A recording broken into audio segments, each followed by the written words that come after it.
BPA talent of India news. लोगों ने जो जागरूकता करी है ना, पत्रकार बंधुओं ने और सोशल मीडिया ने, वो बहुत अच्छी करी। एक तरह से हर जगह पर, जैसे आज सीखना चाहिए गोरंडा के पत्रकारों से, हरियाणा के पत्रकारों से, इन्होंने जो जागरूकता दी है, ये जागरूकता हर जगह होना चाहिए। एक साधारण गरीब व्यक्ति भी आता है कथा सुनने के लिए, अमीर व्यक्ति भी कथा सुनने के लिए आता है। पंडाल सबके लिए है, व्यवस्था सबके लिए है। आप दिल से कथा सुने, ना तो पास बेचें और ना पास खरीदें। कोई वीआईपी कल्चर मंदिरों में भी नहीं होना चाहिए। आज मंदिरों में भी यही सब चीजें चल रहा है कि कोई बहुत पैसे वाला आ गया तो आराम से दर्शन कर लेता है, गरीबड़ा बेचारा 2 घंटे तक लाइन में लगा हुआ है।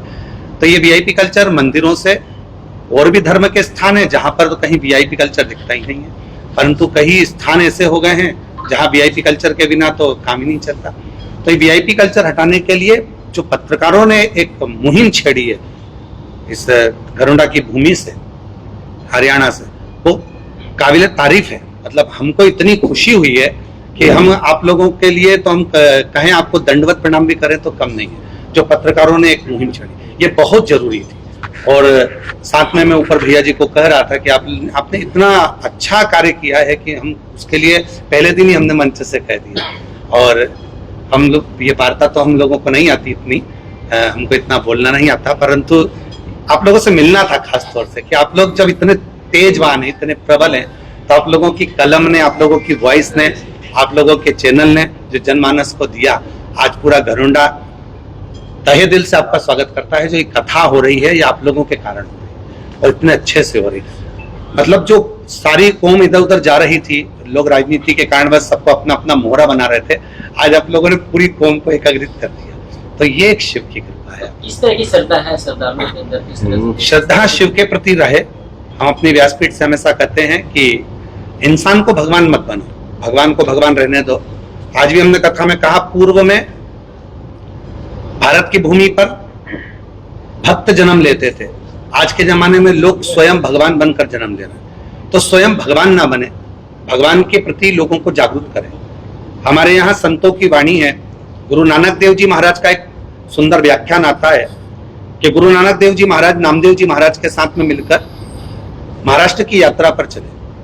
और गुरु नानक देव जी महाराज जब एक मंदिर के सामने पहुंचे तो नामदेव जी महाराज उस मंदिर में प्रवेश करे। वहां बैठकर नामदेव जी भजन गा रहे थे। इतने में नामदेव जी को उठाकर बाहर छोड़ दिया गया कि यहाँ तुम भीड़ बढ़ा रहे हो, यहाँ तुम्हारा काम नहीं है। नामदेव जी को जैसे बाहर छोड़ा तो गुरु नानक देव जी ने देखा, नामदेव जी तुम तो बड़े दुखी हो रहे हो, अगर आपका विश्वास पक्का है तो आप भजन बाहर बैठ के करो, कहीं पर भी भगवान तो तुम्हारे लिए आएगा ही सही। और नामदेव जी ने बाहर बैठकर मंदिर के पीछे भजन करा और वो मंदिर का गेट पलट गया। आज भी गुरु नानक देव जी और नामदेव जी का वो प्रमाण महाराष्ट्र में औंडा नागनाथ जी के रूप में विराजमान है, जहां भारत की भूमि का केवल एक ही मंदिर है जिसका मंदिर का गेट पूरा विपरीत है। मंदिर अलग है और मंदिर का गेट विपरीत। तो यहाँ जरूरी नहीं है कि आप बहुत दिखावे से ही शिव को प्रसन्न करेंगे। आप जहां हैं मस्त रहें, आनंद में रहकर शिव की भक्ति। पंडित जी, लोगों के पत्रकारों का धन्यवाद किया, आपका आभार है। लेकिन एक बड़ा महत्वपूर्ण प्रश्न है कि आपकी इस कथा का आयोजन जब करवाया जा रहा था तो कहा जा रहा था किसी एजेंसी के थ्रू करवाया जा रहा है। आपको लगता है एजेंसी के थ्रू हो रहा था? कहीं ना कहीं आपका भी नाम खराब हो रहा था इसमें, लोगों के मन में कई तरह के प्रश्न आपके प्रति भी आपके खिलाफ कहीं ना कहीं आ रहे थे। बिल्कुल सत्य कहा। जब कथा लेने के लिए आते हैं, जैसे एक महाराज जी आए थे कथा लेने के लिए, उनके साथ 2-3 लोग आए थे। हम लोग तो इससे जानते नहीं, हम लोग कथा दिए, वहां पर एक फॉर्म भराता है कथा का, जिसके अंतर्गत एक लिखा जाता है कि आप लोग वीआईपी पास नहीं लेंगे, वीआईपी पास बेचेंगे नहीं, चंदा नहीं लेंगे, आप लोग चंदा भी ग्रहण नहीं करेंगे कहीं से, ये कथा आप स्वयं लेकर जा रहे हैं। जब व्यक्ति कथा लेता है तो वो कहता है कि हम लोग 5 लोग मिलकर कर रहे हैं। जैसे हमने कथा में कहा कि आप लोग 10 जीजियां जब आपके पास में बाबा दे दे तब आप कथा करा। कर्जा लेकर या किसी से चंदा लेकर या इधर उधर से पैसा कबाड़ कर आपको कथा नहीं करना। और देने वाले को भी 50 बार विचार करना चाहिए कि हम जिसको पैसा दे रहे हैं वो क्या कर रहा है, उस पैसे का उपयोग कर रहा है नहीं कर रहा। आपने तो दे दिया, आज कितनी खुशी की बात है कि पूरी मंडी में लोग पानी पिला रहे हैं, ठंडाई पिला रहे हैं, भोजन करा रहे हैं, लंगर चला रहे हैं। तो ये आप अपने हाथों से करो ना। और अगर आपको भगवान ने धन दिया है तो किसी बच्चे, जो बच्चे हैं आपके, आप मोहल्ले में रहते हैं, उनको अच्छी शिक्षा दीजिए, अच्छी पढ़ाई करवाइए या उनकी चिकित्सा का खर्चा उठाइए। तो गलत जगह पर ना जाए, उसके लिए मूल। पंडित जी, एक इम्पोर्टेंट सवाल ये है कि लोग जानना चाहते हैं आप कथा करने के कितने पैसे लेते हैं, क्योंकि भ्रांति ये है कि 71 लाख से लेके 1 करोड़ 21 लाख रुपए तक लिए, प्लस 7 दिन की जो डोनेशन आनी थी वो भी आपके पास जाएगी।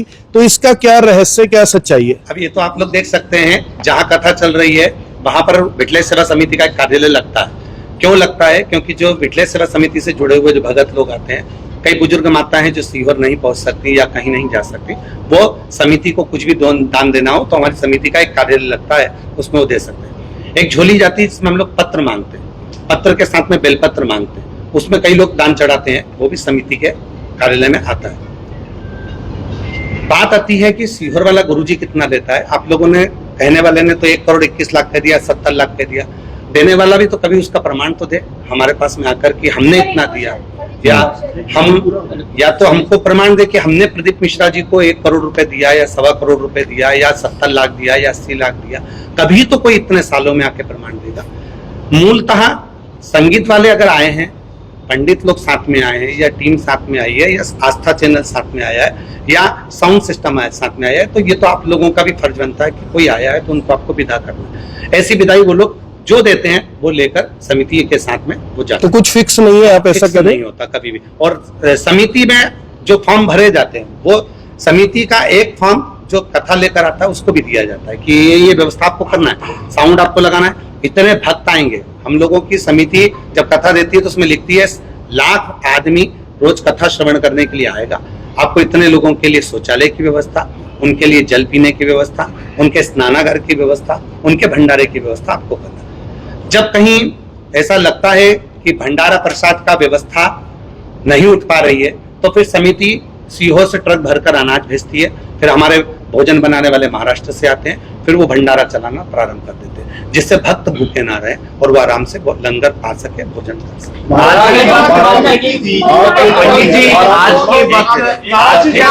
जैसे कथा होती है, कहा जाता है पंडाल में आके कथा सुने, माफी उन्होंने मांगी हो जो पहले वाली कमेटी थी? कोई माफी नहीं मांगी है, ना कोई बात हुई है, बस केवल व्यासपीठ पे हम 4 दिन तो मिलते नहीं ना, तो 5 और 6 दिन 4 दिन हम किसी से नहीं मिलते। आगे ऐसा ना हो तो उसके लिए पूरा प्रयास करेंगे। अब आप भी हमें, इतने बड़े बड़े विद्वान पत्रकार बंधु आप लोग आए, आप भी हमको कोई सजेशन हो तो लिखकर अवश्य दें कि आने वाले समय में अपन इसको ऐसे सुधार सकते हैं, क्योंकि हम लोग जितना कर सकते हैं कि सुधार के लिए एक फॉर्म भर सकते हैं, उनका वीडियो बना सकते हैं, उनका ऑडियो बना सकते हैं, ये सब कर सकते हैं, पर इससे ज्यादा फिर अपन क्या, हम लोग जाकर वहां नहीं पहुंच पाते ना, तो वहां क्या कर रहा है व्यक्ति उसको समझने के लिए आप लोगों के पास में भी अगर कोई सजेशन हो तो वो हमको अवश्य दें, क्योंकि हम आपके हैं और आप हमारे हैं। ओम श्री शिवाय नमस्तुभ्यं। श्री शिवाय नमस्तुभ्यं, इसका हिंदी भावार्थ है भगवान शिव माँ को प्रणाम करते हैं। तो ये सरलता क्यों नहीं है? हिंदू धर्म में ये ऐसा क्यों रखा जाता है कि सरलता नहीं है, उसको जटिलता बना दिया जाता है? नहीं, इसमें जटिलता नहीं। श्री शिवाय नमस्तुभ्यं विद्येश्वर संहिता, गीता प्रेस गोरखपुर की शिव पुराण लेकर आएंगे, उसमें विद्येश्वर संहिता में श्री शिवाय नमस्तुभ्यं का मतलब है भगवान शंकर को प्रणाम करना, नमः शिवाय का मतलब है शिव जी को प्रणाम करना, ओम नमः शिवाय का मतलब है ब्रह्मांड के रचयिता भगवान शंकर को प्रणाम करना। अब ये श्री शिवाय पहले क्या होता था कि जो मूल मंत्र के रूप में पंचाक्षर मंत्र है, नमः शिवाय, षडाक्षर मंत्र है ओम नमः शिवाय, इन्हीं मंत्रों की लोग ध्यान रखते थे। शिवपुराण लोग सुनते नहीं थे, शिवपुराण लोग लेते भी नहीं थे, शिवपुराण तक लोग पहुंचे भी नहीं थे। भागवत जी है, रामायण है, गीता का स्मरण होता था, तो उसके माध्यम से जो मंत्र चलता। आज लोगों को शिवपुराण लोग पढ़ते हैं, गीता प्रेस की गोरखपुर की लाकर, और उसमें जब पढ़ते हैं तो उसका अध्ययन करते हैं तो उसको मालूम पड़ता है कि श्री शिवाय नमस्तुभ्यं मंत्र का मात्र जप करने वाले के मुख का ही दर्शन कर ले तो अश्वमेध यज्ञ का फल प्राप्त होता है, ऐसा उसमें लिखा है शिवपुराण के अंतर्गत विद्येश्वर। तो अब लोगों को उसका फल मालूम पड़ने लगा तो लोग उसका उच्चारण करने लगे, तो ऐसा होता है। जी आप जैसे कह रहे हैं कि इंसान को भगवान ना बनाए, वो आपको भगवान के रूप में देखने लगे, जो सुनती है बहुत सारी फॉलोअर्स महिलाएं। हम तो उनसे निवेदन व्यासपीठ से भी करते हैं, आपने सुना होगा हमारी व्यासपीठ से कि आप कथा स्थल की रज आप आराम से लें, कोई दिक्कत नहीं है, पर ये ना सोचें कि किसी इंसान के चरण की रज लें, परमात्मा के चरण की रज लें, भगवान को जल चढ़ाएं, भगवान से भजन करें, उनका स्मरण करें। एक पाखंडवाद में, ढोंग में, प्रपंच में कोई सनातनी को फंसना नहीं चाहिए। एक लोटा जल सारी समस्या का। हम तो यहाँ तक कहते हैं अपने घर पर बैठकर कथा श्रवण कर रहे हो उतना फल आपको वहां पर भी मिल रहा है, मोबाइल पर कथा श्रवण कर रहे हो वो फल आपको वहां भी मिल रहा है, और पंडाल में बैठकर कथा श्रवण कर रहे हो वो भी फल आपको वहां मिल रहा है। मैं तो कहूंगा, देखिए उसमें 4 गुरु होते हैं। प्रथम है माँ, दूसरा है पिता, तीसरा है शिक्षक और चौथे नंबर पर आता है सदगुरु। सदगुरु का नंबर चौथे पर है। पहले नंबर पर तो माँ ही गुरु है ना, दूसरे नंबर पर पिता ही गुरु है ना, तीसरे नंबर पर शिक्षक ही गुरु है। जिसने तुम्हें पढ़ाया कभी उसको भी प्रणाम कर लो, उसने भी तो आपकी लाइफ बनाई है। तो इन सबको प्रणाम करने के बाद कहीं आप लोगों का जब वृद्ध अवस्था आवे तब सदगुरु की शरण में जाकर फिर वहां गुरु की आज्ञा लेकर फिर सनातन के प्रति या भगवान के प्रति आपका भाव प्रकट। पर प्रथम है माता पिता। आजकल देखने को मिलता है, काफी ज्यादा जो है ये सारी चीजें देखने को मिलती है। इसको लेकर क्या कुछ होगा? जागरूक करिए, जैसे आपने आज पूरा गढ़ौदा को जागरूक करा। जागरूक करने की जवाबदारी एक पत्रकार वो है। हम पत्रकार को हमारी भाषा में तुमरुका जी के भाव में, देवऋषि नारद जी के भाव में और भगवान शंकर की जो धर्म पत्नी रही है उमा, उनके भाव में। भगवान शंकर जब अपना कार्य करते थे तो उमा उसको प्रेषित करती थी। कोई चीज गलत होती थी तो उमा उनको बताती थी भगवान महेश को। तो हम तो यहाँ तक कहेंगे कि आप उसको जनमानस तक भेजिए ना। आप लोगों की कलम में, आप लोगों की वॉइस में वो ताकत है कि आप लोग उसको जनमानस तक जागरूक कर सकते हैं और जहां हमारी जरूरत पड़ेगी वहां आप लोग के साथ। आजकल विश्व के अंदर लड़ाई झगड़ा चल रहा है और बहुत ज्यादा बढ़ गया है। कोई एक जरिया हो सकता है जिसके जरिए ये सब रुक जाए और शांति हो जाए, क्योंकि आजकल एक दूसरे को सभी मारने पर ही तुले हैं। देखिए, बैठक के बिना तो कुछ हो ही नहीं सकता। सबसे बड़ी बात होती है, हम अपनी भाषा में हमेशा कथा में कहते हैं कि आप कितना भी झगड़ा कर लो, लड़ाई कर लो, चाहे कितना भी लाठी चला लो, पर बोलना बंद मत करो, आपस में बैठना बंद मत करो। क्योंकि एक दिन जब बैठते रहेंगे ना तो कुछ ना कुछ निर्णय जरूर निकलेगा। तो जितने भी युद्ध आज चल रहे हैं पूरे देशों में, आपस में झगड़ा चल रहा है, तो हम तो कहेंगे कि आपस में बैठकर जब शांति की बात होगी तो निश्चित। पंडित जी, आपने कहा कि कोई हम पैसा नहीं लेते। अभी एक सवाल आया मेरे पास, आगे के लिए कोई करनाल में आपकी कथा करवाना चाहे तो वो निश्चिंत रहे कि पंडित प्रदीप मिश्रा जी कोई पैसा नहीं लेंगे? भारत में, पूरे भारत में। और हम तो कहेंगे एक बार पत्रकार संघ भी कथा कराएं। एक मेरा प्रश्न है, हम कहेंगे कि आप सबको प्रसाद